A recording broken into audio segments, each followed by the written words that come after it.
Hi, and welcome to The Final Wake Up. I'm your host, Madison Palika, holistic health coach, certified HeartMath mentor, published author of a #1 Amazon new release, and creator of ebooks and courses that help you become the best you possible. I am passionate about bringing light to a world full of darkness and confusion. After becoming deathly ill, as well as severely anxious, and having doctors give me no solutions, I had to find my own way to health. I was mind blown by the things that I was finding, and I became obsessed with helping other people find health and happiness outside of the system too. I'm here to help you become happy and empowered so that you can also live a life full of meaning. You will love The Final Wake Up if you're ready to dodge the traps that this world has set for you. If you want more, you can head to my Instagram page at madison.palika. And now, on to today's episode. Hi guys, I had somebody ask me about why I stopped. Well, actually, I had somebody listening to my podcast. They sent me a message and said, "Are you still vegan, or do I need to keep listening to your podcast to find that out?" So I asked my Instagram, "Do you want to hear the story of why I was vegan and why I stopped being vegan?" And it was a pretty resounding yes. So I decided to do that today. This is one of the few times that I've actually created an outline, and I got some research. So I do think that this is a really interesting topic. I'm in my DMs a lot having conversations with a ton of different people, and it's really interesting to me the way that so many people come to Christ and suddenly, like, something about putting your faith in Jesus just leads you to stop eating a vegan diet. I don't really even understand why that happens, but like I had someone yesterday I was talking to tell me that they came to Jesus and they stopped being a vegan after 8 years. 8 years. So I'm going to detail my story. And really, for me, going vegan was intricately tied to my spirituality. So I feel like because holistic health, it just ties in with New Age in a way that they become like nearly indistinguishable from each other. I know that the New Age, a lot of the people in that movement call themselves like truthers, and they're really into health and natural living, which is great. But yeah, something about it just like leads people to go vegan. So a little backstory, I have had weird symptoms that haven't made sense for my entire life, starting just with things like my body being extremely like weirdly bendy. I used to literally put my feet, like I would lay down on my stomach and do the scorpion, like put my feet over my head and touch the ground with my feet and just like look around at people. I don't know if you can picture that, but yeah, imagine someone doing a scorpion on purpose. I could do weird stuff like that. My feet, I remember in middle school, my feet would be turning like purple and black because of just like excess blood pooling in my feet. And they'd get so cold and clammy, and it was embarrassing. I would never wear sandals. I don't even know, just weird different symptoms where I was always trying to go to doctors and trying to figure out like, what is this? What is this? And no one really ever connected anything. No one could ever give me real answers. Even like I have scoliosis, just these weird different things. So I just have had these symptoms my whole life. Never really knew why I had them or what was wrong with me. Time goes on, and fast forward to the point where I'm in college. I had gotten diagnosed, I guess, from the like college health center with PCOS. It's polycystic ovarian syndrome. So they recommended that I start birth control. And of course, don't give me any information about birth control and how harmful it is. So after starting birth control, going through a couple of toxic relationships, toxic friendships, unhealthy environments, and like couple all of that with being under an incredible amount of stress just from school and schoolwork. Like in high school, I was the type of student that never had to study for anything and got straight A's. And going to a private university was definitely not like that, and I was not used to handling this kind of stress and pressure. So it started to just like exacerbate my symptoms, and I was looking for healing, but I also wanted something natural. I didn't really understand like the full corruption of Big Pharma back then, but I did feel this inner desire to stay away from pharmaceuticals and having to take pills every day, like unnecessary diagnoses. Throughout my time at college, I was doing things like looking at or like testing my hormones and my thyroid. And at one of my appointments for my thyroid, the doctor there actually recommended a book to me, which is surprising in my head. She recommended this book called Medical Medium Thyroid Healing. So Medical Medium, this guy, he was really popular for like the celery juice craze. But basically his method was that spirits would tell him what was wrong with people and what they should do to heal their bodies. And at this time, I was already deep in New Age, so I was already taking my life advice from a psychic medium who told me that, the best way for me to heal was to raise my vibration. So I was talking to her, reading this book about the medical medium. I was looking at teachings by like Dolores Cannon, Doreen Virtue, even like Jaden Smith, Willow Smith. I was watching Spirit Science on YouTube, all this different New Age stuff. And I was convinced that these symptoms I was experiencing were ascension symptoms. So I just relegated my whole physiological healing to New Age spiritual pseudoscience. And so when I got to that point in my spiritual journey, it was like, because ascension symptoms were a good thing, I kind of just brushed all of my symptoms under the rug while simultaneously looking for like a way to live a natural, like more healthy life. So I fully believed that eating only plants would do three things. 1, raise my vibration. 2, enlighten me. And 3, heal me. And I was also kind of under this belief that like by eating animals who had been abused, you were internalizing that abuse. And the saying, you are what you eat. I believed that eating animals who were abused would make you sick. Like you were internalizing their abuse. So back then I literally equated meat and animal products with abuse and with bad health. Whereas on the other hand, I equated plants with health. And there really is like just so much conflicting information these days. I feel like you really never know exactly what to believe. Like I feel like it just depends on who paid for the studies and what their agenda is. But I genuinely did believe that I was studying credible sources and that veganism was a sure way to get your health back on track. But the thing about plants and eating only plants is they don't have many calories. And because I was in college, I was busy, sick, stressed. I got injured. There was a time when I was unable to walk. I couldn't make my own food. I wasn't eating frequently enough. And then when I did eat, even if it looked like a lot, like a big salad or something, it wasn't a lot. So as time went on, I became severely malnourished. And I remember meeting with a nutritionist one time to try and figure out everything that was going on with me. And she did this test. And I found that my body fat levels were so low, it was almost into the dead category. Like people who die have a certain low amount of body fat. And I was like just getting to that line. And I was believing like, oh my gosh, if I don't gain weight, I'm going to die. I'm going to die. And I really believed that I would get so skinny or underweight that I would die. Meanwhile, still I continued to eat nearly nothing because I believed that plants would heal me. I really didn't do enough research to actually even be able to go vegan.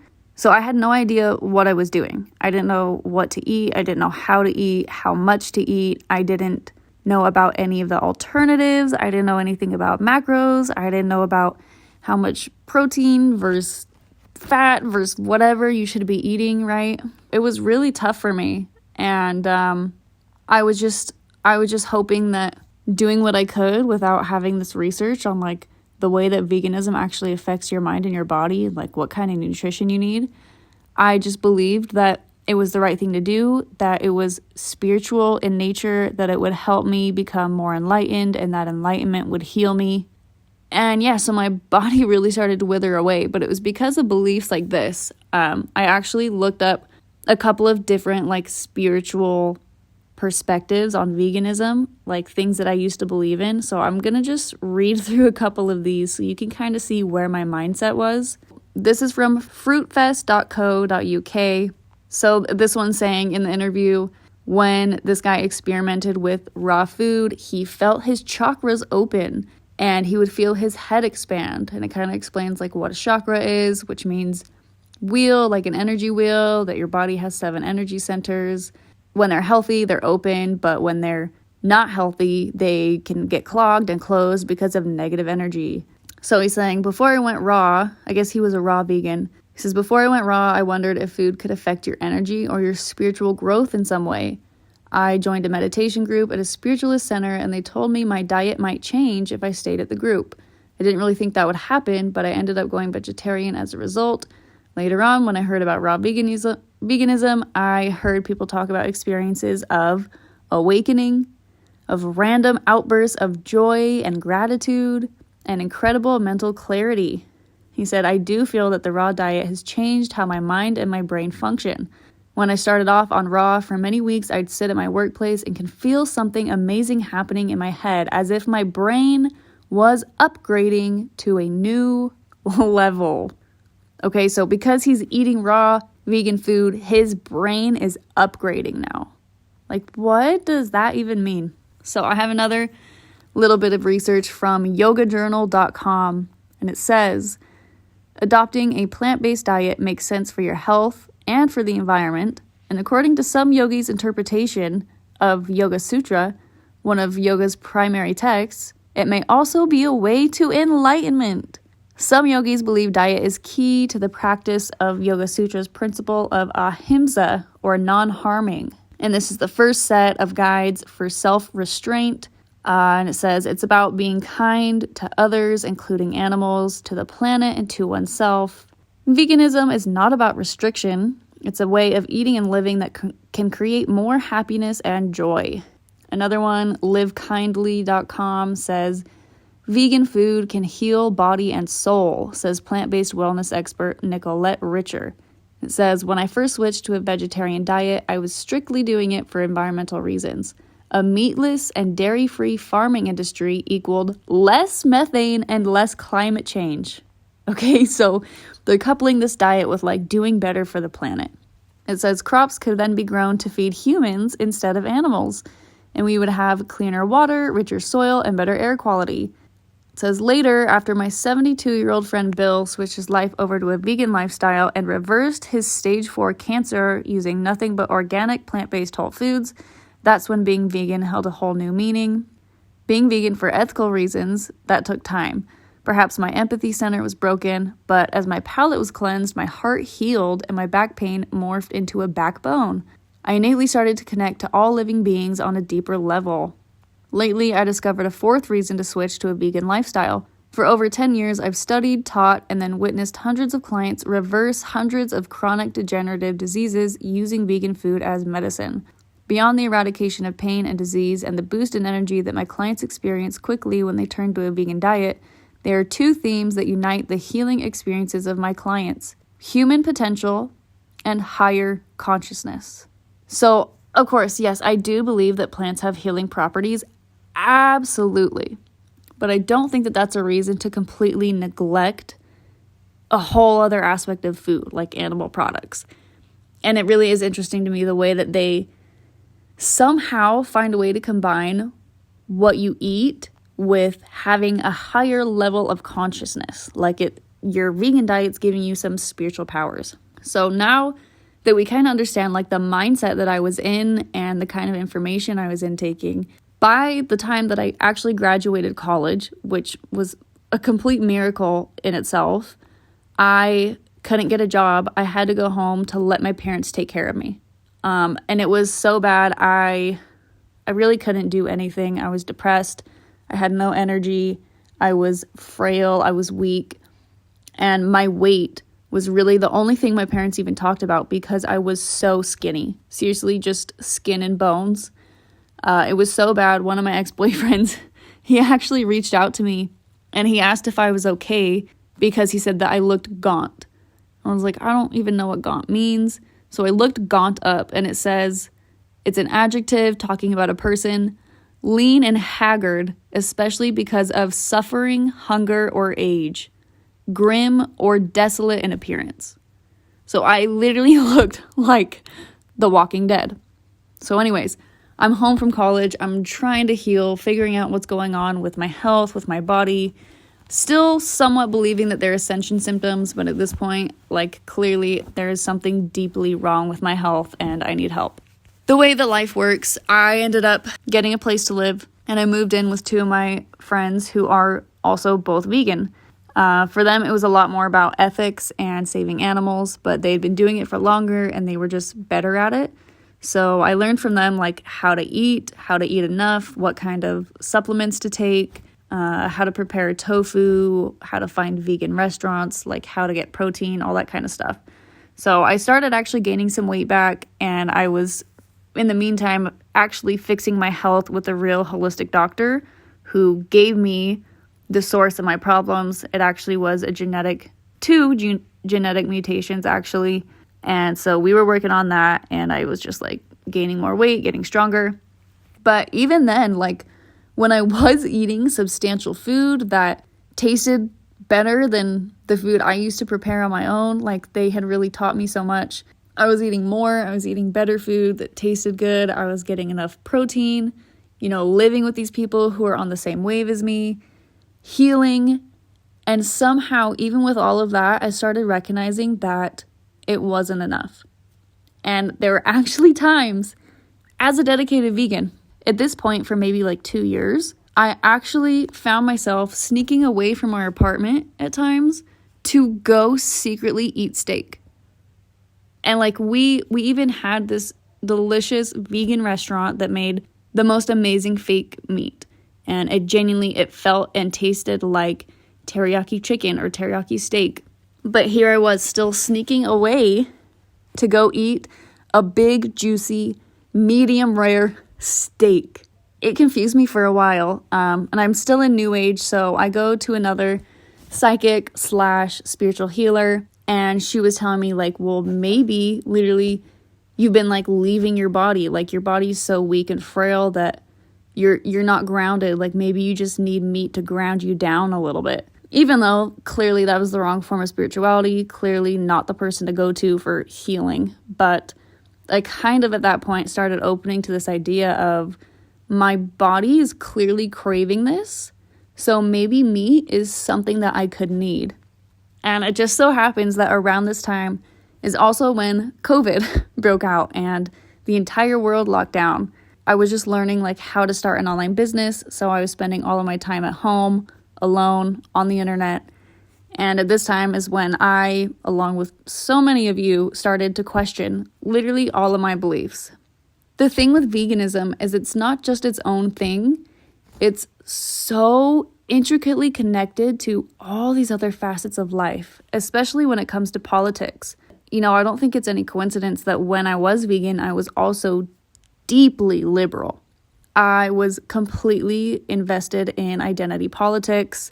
I made my political choices based my opinions off of my emotions, and the Democrats, like extremely emotional appeals to problems. I believed that climate change was real and that animals or eating animals contributed to it. I literally semi-believed the idea that cow farts created methane. I also believed that the world was overpopulated to the point that when COVID broke out and people were predicted to die, I was like, yes, perfect. This is exactly what we need. We need to lower the population so that we can keep Mother Earth healthy. That was the wave that I was on. And I genuinely believed that farms and farmers were bad and people were verging on evil for eating animals. So yeah, when 2020 happened and I started spending my lockdown time going deep into research, I came across so many new things. In specific, I came across this lady, Busy Gold, and she had this red pill series. And that was really what kind of taught me that the government is not your friend. especially not in the way that I believed them to be like my protector and my best friend when I was in my liberal mindset. So from there, I started questioning everything and everyone. And at this time, as I started being pursued more by Jesus, I also found myself starting to lean away from liberal and democratic politics and starting to understand why Republicans are Republican, like why people decide to be conservative. Because when I was liberal, I genuinely thought that conservatives were evil. I thought they were bad people. So my liberal point of view was based on this idea of like morality and ethics. But what I didn't realize until mid-2020 is that those morals were misplaced and they were deeply distorted. So around this time was the first time I really started to understand the concept of false light. Going through the pandemic, I started to reevaluate all my beliefs because I started to see how politicians and leaders used emotions and people's morality and inner desire to do the right thing. They would use that to manipulate people into following certain agendas that have like a not even evil, but like a dark shadow, like something dark behind the scenes. Like they would use these emotional points as covers for political moves. And I realized that them playing off of like veganism and saving the planet and loving animals was one of those things where that was kind of the cover story. But behind the scenes, like something that caught my attention was Bill Gates buying up farmland, as well as pushing fake meat. I started to learn how the elite practice things like cannibalism. I started seeing things like Hollywood restaurants serving human meat, or things like growing meat in labs. People were throwing out ideas like a social credit system that factors in someone's like eco score. Like, for example, docking points on someone's social credit score for eating meat or eating too much meat. People started talking about things like rationing meat or setting limits on how much meat someone can eat per day or per week or per month. I was seeing videos of farmers explaining like how they were being forced to kill their crops or their animals, or like we're not getting money anymore. I started to see that this agenda that was very similar to the pandemic, like in terms of the pandemic, there was this shift from natural immunity and nature and natural healing to completely artificial health and pharmaceuticals. And then on the other hand, there was this other agenda where the media and our leaders were demonizing natural food and pushing people to believe that artificial food is better. So again, I did a couple of Google searches and came across these different articles. One of them is from Reader's Digest. This is literally a week ago. What would happen if everyone stopped eating meat one day a week? Another one is from, I didn't get it. I don't even know what this is from, but November 8th, 2022. Using electrospun nanofibers to produce cultured meat. Cultured meat is also called artificial meat or in vitro meat, cultivated meat, lab-grown meat, cell-based meat, synthetic meat, or clean meat. And it's generally produced by culturing cells in vitro as opposed to harvesting animal-derived tissue. Cultured meat can effectively reduce the consumption ratio of energy, water, and greenhouse gas emissions, as well as the number of animals slaughtered to satisfy the demand for meat and the transmission of disease. A different thing in the news says, from science fiction to reality, no-kill meat may be coming soon. Oh my gosh, you guys, when I read this, I could not believe this. This next one upcoming is from Daily Mail. This was November 4th. Just listen to this title and tell me that you don't think there's a bigger agenda at play. I don't know if you're ready for this. So dailymail.com in the health section, it says, should you save a dying stranger if you know they eat meat? Oxford philosopher controversially argues that it can be ethical to let them die because of the suffering they cause to animals. And he's not even a vegan. What? What? You should let a stranger, a human being with family, with feelings, with friends, with a ripple effect in the world, you should let a stranger die because they choose to eat hamburgers, because they eat a steak. What? I was shocked to see this. And this was just like a week ago. Okay, anyway, I'll let you soak that one in. But going on, just a couple of more article titles. This from Neoscope says Bill Gates backed startup is using CRISPR to grow lab meat. CRISPR, I don't know the whole backstory to that. Maybe you can DM me if you know. But I know that CRISPR is something weird with like DNA or potentially vaccines. I don't know. So it says, new patent. One application is to manufacture skeletal muscle for dietary consumption. Like, that's just scary. Another one 2 weeks ago in Merco Press. U.S. company wants to make 3D bio-ink printed meat for human consumption. Like, I'm so sorry that I don't want to eat something that came out of a 3D printer. We are living in a dystopia. 2 weeks ago from The Independent, it says, cut meat consumption to 2 burgers a week to stop the worst of the climate crisis. Another one from Daily Mail 3 weeks ago. Meat consumption should be slashed to the equivalent of 2 burgers a week to avoid something it cuts off. Anyways, long story short, these types of articles and headlines were setting off a bunch of red flags in my head for the first time ever. And it seemed like the most intuitive thing here was just to listen to what my body was telling me. You know, my health had improved, but I needed more protein. I was craving meat, and I didn't like where the world leaders were trying to take things. So I knew for myself that it was time to make a change. But yeah, at the same time, like, part of my shift was also accepting Jesus, because I had started reading the Bible. I was learning more about Christianity. And I think part of it was just remembering again the way that this earth was designed, that God gave us animals. You know, remembering the way that humans have been eating meat for forever.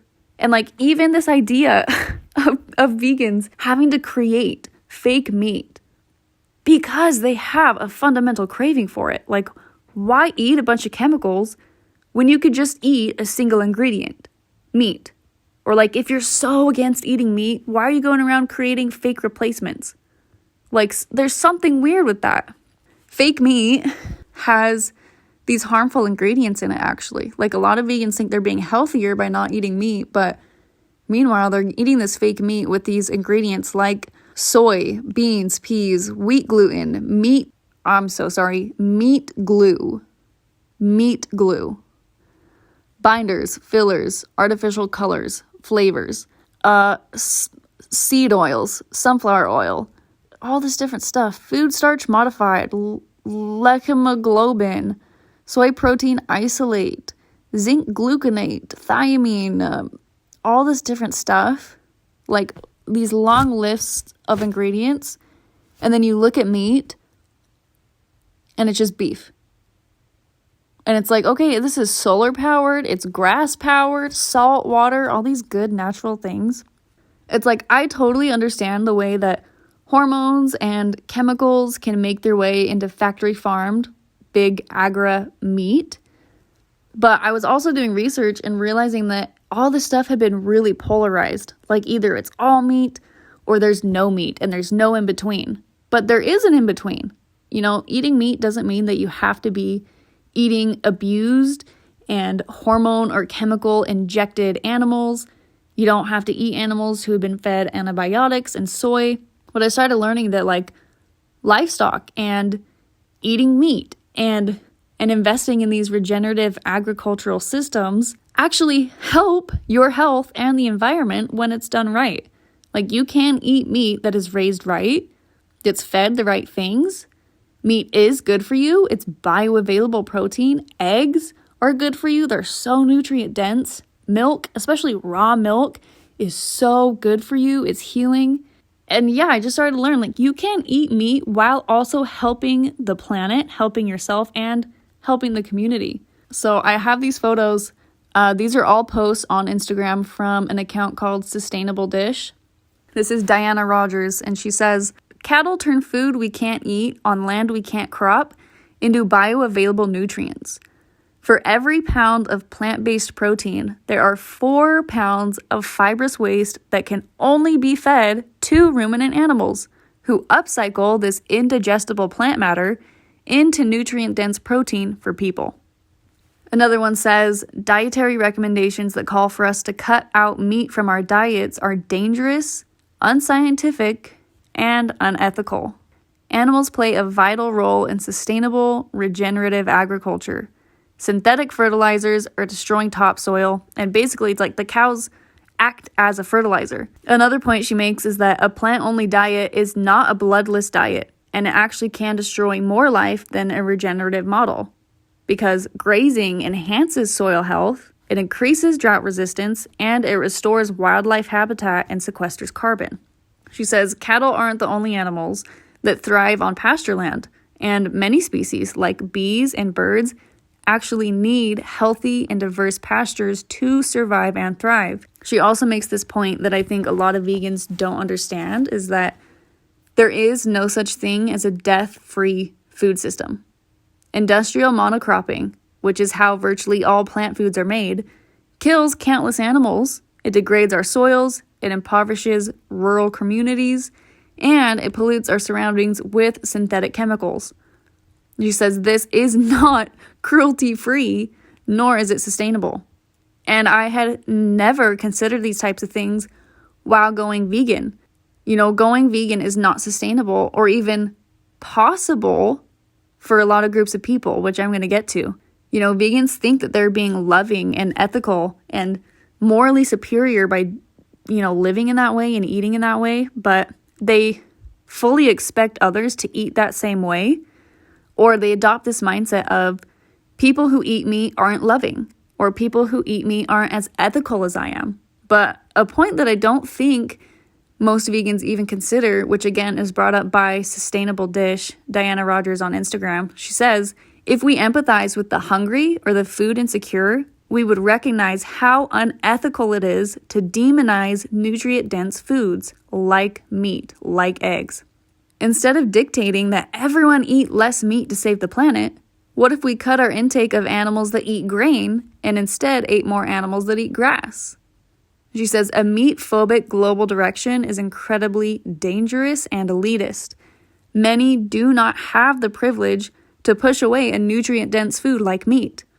And she says anti-meat messages that ignore the numerous benefits of grazing animals limit truly sustainable food systems. Yeah, I think that's something that a lot of vegans don't take into account, is like people who don't have the money to buy organic plant food all the time, or just like people need to be able to eat foods that nourish them. It is not ethical to demonize this type of food that is so highly nutritious and satiating and fulfilling to a group of people who maybe don't have a choice in what they eat. That's pretty much the whole moral of this episode. When I started integrating animal products back into my diet, Initially, I was worried, or I expected to have health issues or symptoms or indigestion or whatever, but honestly, that never happened. So I started to implement more meat or animal products really slowly, and then over time, I was just like, screw it, because I didn't notice any bad symptoms, and it felt so good to eat real food again, to be satiated. And since then, eggs have been just a staple in my life. I eat multiple eggs every single day. It never gets old to me. They're delicious. I know I'm getting protein. I know I'm getting all these nutrients, bioavailable nutrients. But again, because I am eating animal products now, I do my best to buy organic, to buy grass-fed, to buy pasture-raised. I do my best to buy animals that haven't been abused or live in inhumane conditions. I don't buy animals with hormones or antibiotics in them. And I really do put my dollars back into my community by buying through farmers markets and making relationships with small local stores or supporting small local farmers. So when I eat out, I still do try to eat healthy. I still will eat plants, obviously, but I will get meat when I eat out, even though I know that it's not raised the best way. You never really know exactly what kind of meat you're getting, but I do try to do this less. So I'm eating at home more, I'm meal prepping more, I eat out less, and I don't always go for the meat option when I eat out because I don't know exactly what's in it or how it was raised or yeah. So, moral of the story, there is a middle ground. You don't have to eat these gross, big agriculture, factory farmed meats, and you don't also have to cut meat out of your life entirely. There is a middle ground. Big agri sucks, but veganism also sucks, and it isn't sustainable for the planet or for your health. That's my whole story. Let me know your thoughts. Let me know if you have a similar story. Share this so that maybe your vegan friends can hear. Yeah, so just let me know your thoughts. You can DM me on Instagram at madison.palika.